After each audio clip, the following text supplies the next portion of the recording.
Hey, what's up, YouTube? It's me, Eclectic Witch, or Psychic Medium Natasha, and I'm here to bring you guys another video. So, the last video I filmed for you guys, uploaded, was about the shadow self. And naturally, as I was going and talking and filming about the video, I briefly brought up shadow work. And a lot of you guys requested that I would do an in-depth, specific video about that. So, that's what this video is. I feel like this is the best time to shoot this video, especially in today's times. Like, the election just happened. It's 2020, the pandemic's going on, people are staying at home more, and that could bring a whole bunch of more problems. It's just, this is like, shadow work is becoming more mainstream, and I'm very thankful for that. So I want, like I said, this is going to be an in-depth video, and of course the questions you hear about is, I want to start shadow work. It sounds like a very good idea. I want to grow and evolve, of course, but how do I start? How do I go about it? That type of thing. So I want to talk about first is, what is shadow work? Now, shadow work is essentially working on the shadow self. I have, like I said, the last video I did was all about the shadow self, so I will link that down below. But I will briefly talk about it here, of course. The shadow self is essentially the parts of yourself that you may not want to acknowledge. It's like the stuff that you suppress and kind of stuff down and kind of leave for a while. And then eventually later on in your life, you're like, oh my gosh, I have all these problems because I never healed or whatever. So, it's the part of yourself that like you bury your emotions or maybe memories or feelings. It may be the part of yourself that's holding on to all that darkness. Now, darkness doesn't mean evil, people, okay? It's just pain. It's, especially if you've dealt with abuse and trauma, it's that part of yourself that that knows it happened, but it's just, so now that we know what shadow work is, for me, I feel that shadow work is not just working on your shadow self, but it's also working on having a healthy well-being. So for me, shadow work is working with working on your shadow self and also trying to achieve a healthy well-being. Now, the next point I want to make is, what is well-being? And the reason I bring this up is because a lot of people think well-being is just one thing, and for me personally, in my own shadow work journey, I feel that your well-being is actually essentially, your physical well-being, your mental well-being, your emotional well-being, and your spiritual well-being, because those are essentially four parts of the whole when it comes to your well-being.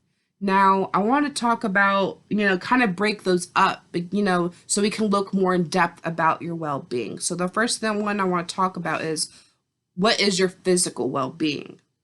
I did write some notes here, just some kind of key points, because I really don't want to leave anything out for you guys. But what is your physical well-being? Obviously, this is dealing with your hygiene, your sex life, your sleeping cycle, your health and vitality, and your safety and survival. So, are you essentially taking care of your physical well-being? Are you taking your showers or flossing, doing your dental work, cutting your nails and whatnot? Are you, your sex life, is it healthy? Is it enough? Is it not enough? Are you using protection if you need to? Do you need to take medication? So on, so forth. Sleep cycle. Are you sleeping enough hours? Do you need to take medication to help you sleep? Are you sleeping in a wrong position that's hurting your spinal alignment? Stuff like that. Health and vitality. Obviously, this means, are you eating right? Are you eating your food groups? Are you having too big proportions? Are you doing enough daily exercise, or like stuff like that? Or do you need to take vitamins or minerals to help sustain yourself? And then safety and survival obviously also deals with your physical well-being. Are you living in an environment where you are physically safe? Do you have a roof over your head? Do you live amongst people that are threatening you feeling safe and secure within your own means? Like, this all deals with your physical well-being. Now, I want to talk about your emotional well being. Emotional well being deals with your identity, it deals with communication, it deals with release, acceptance, and balancing your feelings. Now, what do I mean by identity? Like, how do you define yourself? How do you see yourself? How do you want others to perceive you? Those all deal with identity. And obviously we hear about identity issues, especially a lot recently dealing with the LGBT community, and that's like I'm trying to speak for all forms of people, so I hope I'm not being offensive to all people, but it's very important, regardless, of who you are, that you know who you like, because through our daily life, I don't care how old you are, whether you're a teenager or 65, I've seen people of all ages and all races and all social class and blah, blah, blah, blah, blah. I see, like, because we're constantly evolving through life, even if you had a good life and no traumas and stuff like that, I see people in their 40s and they're like, or in their 30s and they're like, oh no, I hit a midlife crisis. Who am I anymore? I don't know who I've become. Like, this all deals with identity, people, okay? Now, communication, like I said, this is still dealing with emotional well being. Communication, as in, do I feel that I can openly communicate or express my feelings or thoughts or my truth with myself and the people around me? That's very important for your emotional well being. And then emotional release. When I'm talking about emotional release, I'm talking about those extreme emotions like, oh, whether you're sad, angry, mad, whatever, if you're feeling like, allow yourself to feel the emotions, but don't allow yourself to become stuck on them for an extended period of time, because that's when it becomes unhealthy. That's what I'm trying to say. So, I will talk more about how to release these, how to emotionally release through the activities part of this video, but just for one example, even just by venting or doing something creative, you can release emotionally. Now, I want to talk about emotional acceptance. Now, emotional acceptance, I mean, like, how do I say this? Like, I've been through some traumas and abuse in my life, and I'm not going to go too in depth with what it is, but I remember in the very beginning of my shadow work process, I would ask myself, essentially, why did this happen to me? Why me? And I was just so angry with the world. And it was hard for me to accept when it happened to me. And then once I finally did accept it happened to me, I was like, why? And, like, I know some situations are easier said about, are easier said than done, especially about acceptance. But for me, I learned that I found out later throughout the process that I went through certain traumas and experiences because not only now I'm able to help victims that went through similar experiences, but when I was also trying to heal myself through those horrible things that happened, I learned much more about the soul, energy healing. Like, I just learned so much. Excuse me. I learned so much more than I thought I would, because I learned more beyond myself through those experiences. And even though I definitely didn't see it at first, with everything that I experienced, I just definitely learned that, hey, even though it doesn't make sense, especially when it comes to your own life and you're watching this, you're probably thinking, I can't accept that I was raped or that I was physically abused or, mentally tortured or, like, I'm trying to give some examples, but a lot of people are like, why did these happen? And why does God let this happen? This and that and the third. But even though it seems impossible, literally everything good and bad that happens, it serves the higher good in some way, shape, or form, whether because it starts a chain of events to happen or it's beyond yourself. Like, for me, it was because it was beyond myself. And I was just so consumed with the trauma and emotions of it, I couldn't see it at the time, but yeah. Okay, besides acceptance, I want to talk about balancing your feelings. Now, like I said, it's okay to feel your emotions, good or bad, but you can't allow yourself to become stuck on them. Rather you need to vent or take a breather, a step back, and then revisit it. You can't allow yourself to be all or nothing with your emotions. And I see that a lot with people these days. They'll either want to numb themselves to the point to where they feel nothing, or they just want to feel the extreme emotions of whatever they're feeling. And yeah, like you can't just be all or nothing with your emotions. There needs to be balance. And if you necessarily do need to feel an emotion and it is bad, it's okay. Just don't allow yourself to become stuck on them. Now, I want to talk about your mental well being. A lot of people mistake the emotional and mental well being. So, what I mean by mental well being is problem solving, critical thinking, learning. Like, essentially, your mental well being, you are, you're challenging yourself. You're challenging your consciousness, your awareness, and it doesn't have to be, math, science, and whatever. Like for me, especially okay, if you're the person to not read, watch a documentary or something like that. Like I feel that your mental well-being is very important, that you're challenging yourself, because people think that when you're done with school, regardless if you go to college or not or whatever, that once you're done with school, that you're done with learning in life. And I don't believe in that at all. Like I'm constantly learning new things, especially as a witch. Like I feel like we're constantly learning more and more material. And I'm an eclectic witch, meaning I take bits and pieces here and there from different traditions or belief systems and this and that, and I use that works specifically for me. Like that's what works for me. And for me in my practice, I deal with traditional witchcraft, hoodoo, and a little bit of shamanism. Like for me, that is my eclectic witchcraft, and I'm learning more and more every day through either helping clients or through my own personal journey.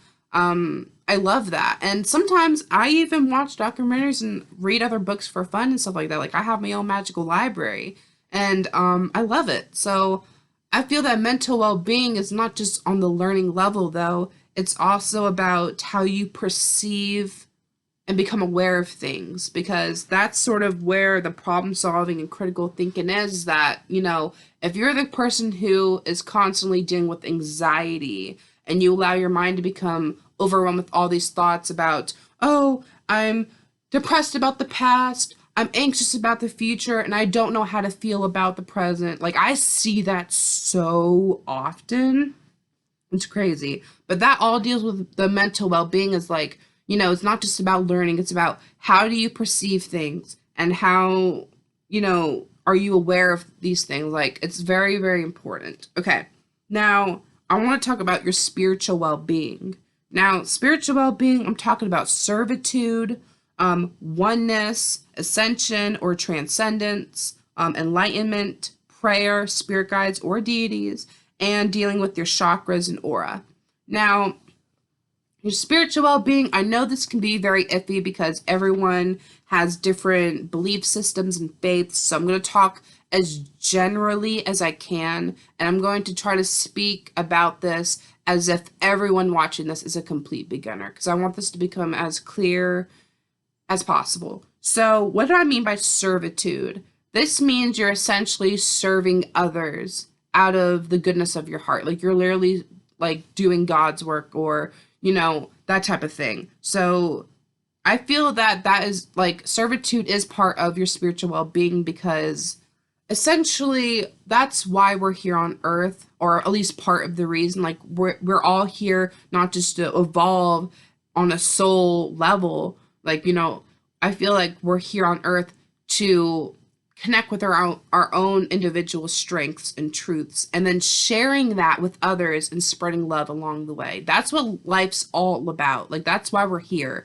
And servitude is part of that, whether it be for charity or just giving that homeless person $1 at the gas station. Like servitude comes in many forms, and you don't have to go to extreme lengths just to help someone. It could be something as simple as, do you need help putting your groceries into your trunk, and I can push your cart away for you? Like, just servitude.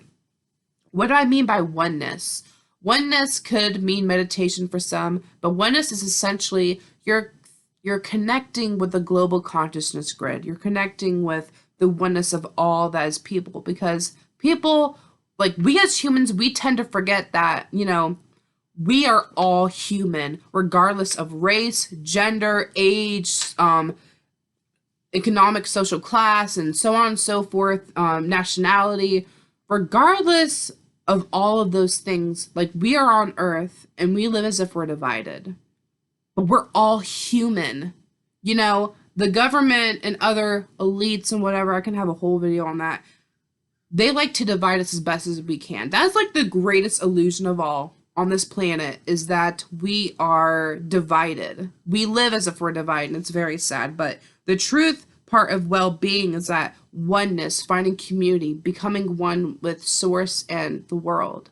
Now, ascension, transcendence, this can literally mean kundalini awakenings or spiritual awakenings, raising your vibration. It's along with all those things, but what I mean is ascension and transcendence is that you, on a soul and energetic level, you are raising up and you are growing and evolving, and your consciousness is changing with that. I hope that was clear and concise, because that is a very complex topic. And if you do have any questions in this video, feel free to comment down below. Okay. The next thing I want to talk about is prayer. Now, like I said, I'm going to talk about this as generally as possible. Let's say you are completely new to praying, or you never prayed a day in your life. I've been there. I remember when I first started praying, I felt like I was talking to a wall. And for a while, it kind of felt like I really, really was. And regardless of, whoever you pray to, whether it be your spirit guides, ancestors, deities, it depends on your background and faith and whatnot. But regardless of whoever you're praying to, my advice to you is genuinely to speak from the heart. When I pray, I don't use any fancy words or anything like that. I just speak from my heart. Like for example, spirit guide, I call out to you. I ask that blah, blah, blah, blah, blah, blah, blah. May you give me the wisdom and guidance that I need to see things clearly. I speak from the heart. Like I speak about what I'm actively going through. Maybe I need to ask for protection or just some energy healing, or just, like I said, wisdom. Like, that's how I go about my prayer. And I know, of course, your prayer or the way you pray can change a little differently depending on who you are praying to, especially in certain traditions and beliefs and faiths and stuff like that. But my best advice is that, I feel that prayer is very important regardless of whatever or whoever you're praying to, because it's essentially good for the soul. You're asking and receiving when you're praying, and it's important to do that. So the next thing I want to talk about is your spirit guides or your deities. Now, I'm not going to speak too much on deities because that's different for everybody, but I think it's very important that everyone within their spiritual well-being engage with either their deities or their spirit guides, because, they're there. A lot of people, they see with their eyes and they think that the physical reality is all there is. And we have to remember that we have souls within us, and we have to connect with our souls. And sometimes that means connecting with our deities and connecting with our spirit guides. Now, if you're completely new with your spirit, like connecting with your spirit guides and stuff like that, just know this. Everyone actually has more than one spirit guide, but everyone is assigned one specific spirit guide that is a light body, and they're bound to them for the entire incarnation of their life. So from the day you're born to the day you die, a spirit guide is assigned to you. So regardless if you are unfamiliar with your spirit guides or not, everyone has more than one. Some are family members, some are animal spirit guides or familiars. Some can even be fae, but that's like a whole different video. But it's important that if you don't know who your spirit guide are, call on the one that was assigned to you at birth and connect with them. And, now the last thing I want to talk about your spiritual well-being is about your chakras and aura. I'm actually about to go more in depth about that, but just to briefly talk about it is that, our spiritual well-being is connected through our chakras and aura, because that is our energetic body. Our chakras and aura actually affect us on every aspect of our well-being, not just the spiritual. It affects us on the physical, the mental and emotional and spiritual aspect. Like, it affects every part of you. So I'm actually about to go in depth about chakra blockages specifically, because I feel like that's something more people would want to be interested in, about their chakra blockages when they're dealing with their energy work. Because you can actually look up online about the specific chakras and what it means for them to be blocked. I'm going to briefly talk about that here, but I think it's very important that people are aware of the condition of their aura and whether and how their chakras are doing, because like I said, it affects us on every level of our well-being. And it also affects our ability to manifest what we want. And that's why a lot of people are stuck with the lives they don't want, because their energy fields are crappy, and then they wonder, why is all this crap coming in my life? Because sadly, that's the vibration you're sending out, sweetie. Like, you need to work on that, or have someone help you work on that. So, like I said, I'm going to talk about, some people say there's more than 7 chakras, like 13 major chakra points. It comes and goes, like I hear stuff all the time, but just for the sake of this video, I'm going to say there is 7 major chakras and 21 minor chakra points. I'm only going to be talking about the major chakra points.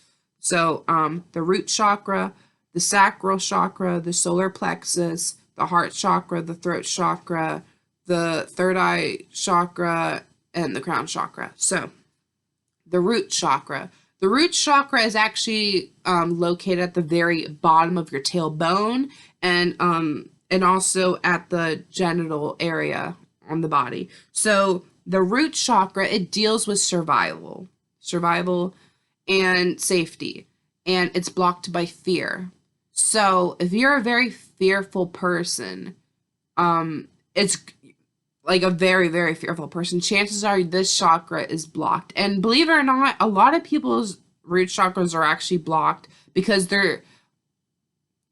I believe that the elite, the government, blah, blah, blah, they're bringing fear to essentially keep us like, when you are in tune and secured with your root chakra, you feel secure, you feel safe, you have a vitality to you,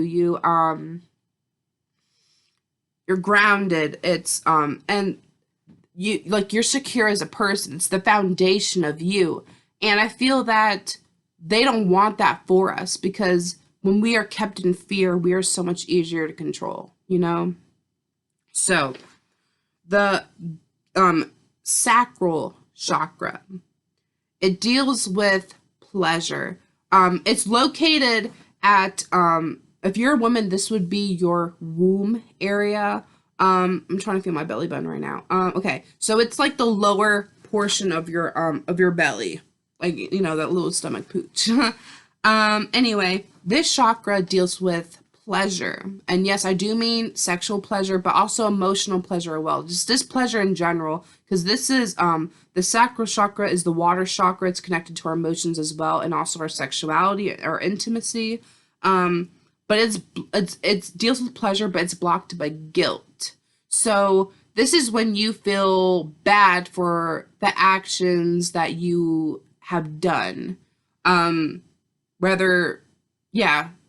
About you feel guilty. So this chakra is blocked by guilt.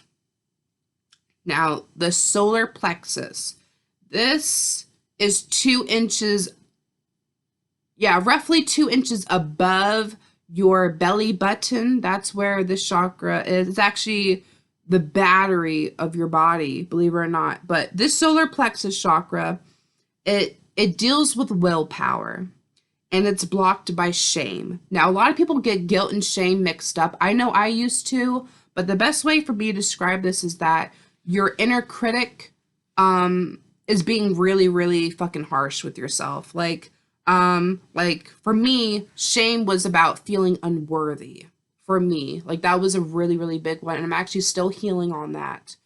But I was just being really, really harsh on myself. Like, if I wasn't being perfect, or, you know, like, I was just really, really harsh to myself, and I was essentially shaming myself. Like, I was just being harsh on myself, and that diminishes your willpower, because your willpower deals with your will, your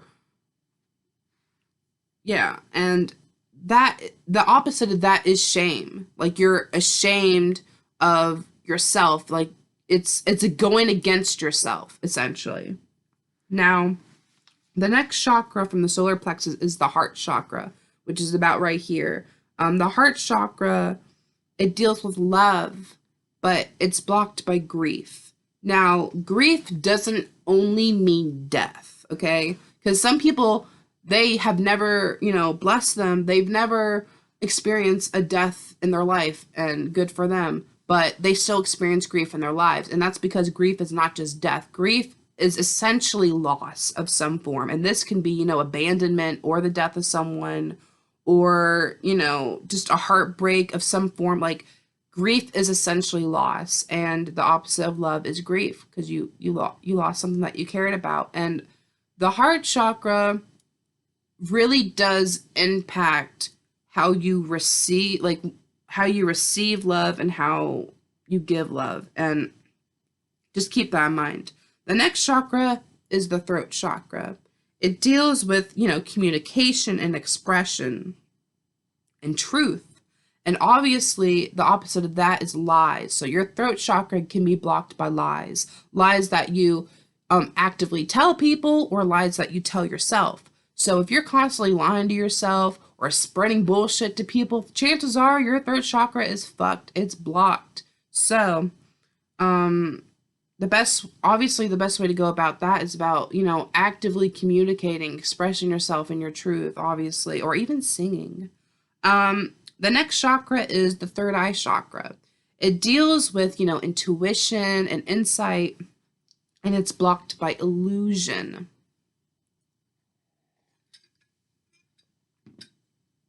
Now, what do I mean by illusion? Now, when I first was starting out with my third eye chakra, I was blown away. Like when you're dealing with your third eye chakra, be prepared to open your mind and lose your mind at the same time, because essentially illusion, how do I explain this? Like I said, the biggest illusion is that we're divided. But also people think that the physical reality is the only reality. If you are limiting yourself to only believing that, then you're not going to be open and receptive enough to get that insight, to get those intuitive messages, and that blocks the third eye. Now, the last 7 major chakra is the crown chakra, which is the very tippy top of your head. The crown chakra deals with cosmic divine source energy, and it's blocked by ego attachment. Now, I could go in a whole video about this, about ego versus soul. That's essentially what the crown chakra deals with. If you want me to make a video on that, just comment down below, and I have no problem with that. But essentially, ego attachment is essentially you're dealing with ego versus soul. Ego serves self. And that could be in a very extreme selfish way, or just because you simply just don't want to let go, because you care about something. It goes both ways. There is such thing as healthy ego, I will say that, but ego attachment is an unhealthy ego way of life. Like I said, rather it be a person, a place, a situation, things, greed even, it's going to block your crown chakra, because when you are connecting with divine source energy, cosmic energy, God, whatever, when you're connecting through the crown chakra, you essentially cannot be bounded to this plane at all. And a lot of people have issues with the crown chakra for this reason, because they're like, oh no, I don't want to, I'm not ready to leave this plane, or I'm not, like that's just so scary. Like, this is the reality of me. Like, when you're dealing with the crown chakra, this is the highest point. Like, you're connecting, like it's beyond yourself. That's essentially what this is. You have to go beyond yourself and connect with cosmic divine energy to be able to tap this in. Because if you don't, it's going to be blocked. Now, we talked about a lot of things. We talked about what was shadow work, what is well-being. We talked about chakra blockages. But now I want to talk about specifically activities that you do for your own shadow work journey. So I want to talk about music. Whether you're listening to it, singing it, playing it, writing it. Music is essentially healing for the soul. I know a lot of times in my life that when things were hard, especially when I was feeling a very extreme emotion within me, but I couldn't get the strength to actively say the words out loud or even talk to someone, just by simply even listening to a song or singing a song, it eventually gave me the strength to eventually speak about it. And yeah. So, writing. Writing helped me a lot for shadow work because for me, especially as a Gemini, I'm so consumed with my thoughts, and that felt like I was just, overthinking the same thoughts over and over and over again. And when I wrote them down on paper, not only did they finally get out of my head, or at least helped ease the pain of that, um, once I was done writing it all out, I could read it over and make more better sense because my thoughts weren't always stuck in here. I can kind of look them out, lay them out, and be like, oh, you know? So the next thing I want to talk about activity wise is like arts and crafts. Like arts and crafts is great because when you're dealing with your creativity, not only are you making something new, and engaging and stuff like that, but it's also a form of release. You're reconnecting with your soul, and being creative is like reconnecting with like that younger part of yourself where creativity sparks from, like your imaginative part of yourself.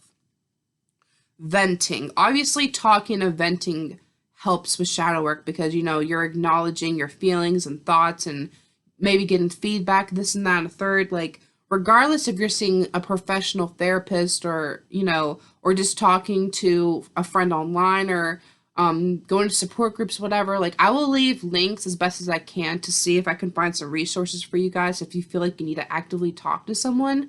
But like I said, everyone needs like some form of community. Everybody needs some form of, like some support system. Like I said, prayer. Prayer is a great part of shadow work because not only are you, asking, but in receiving, you're releasing as well. It's prayer is good for the soul. Now, physical activity slash exercise. Now, not only is physical activity and exercise good for the physical well-being, it's actually very good for the spiritual well-being because when you're, feeling that tension in your muscles and stuff like that, and you're stretching or doing your heart rate and all that stuff, you're actually, in a sense, cleansing your energetic field. Like, you're raising your vibration, you're clearing your energetic field just by simply exercising and doing physical activity because you're releasing those dense energies. Like, if I was stretching for yoga and I'm like stretching, I'm releasing those energies. And it feels good on the physical level, but it's also good for me on the spiritual level. Now, another thing I want to talk about, especially for us pagans and witches, is divination. For me, especially, it's oracle cards. Oracle cards and shadow work for me personally go hand in hand. Oracle cards are different from tarot. Oracle cards are great for people who feel stuck in life and they're like, I need direction for my own personal growth. It doesn't actually tell you stuff about, like, if you're trying to do a love reading, don't use oracle cards. That's not what they're for. They're for people of, okay, I'm stuck, I'm lost. What should I do for me?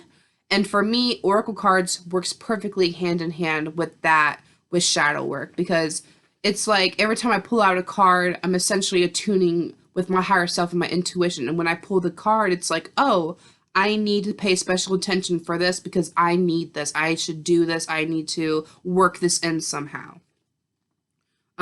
Next activity is affirmations. What is an affirmation? An affirmation is essentially like an I am or I will definitive statement. And this helps you raise your vibration. And also it helps you manifest and it helps you kind of rewire your brain.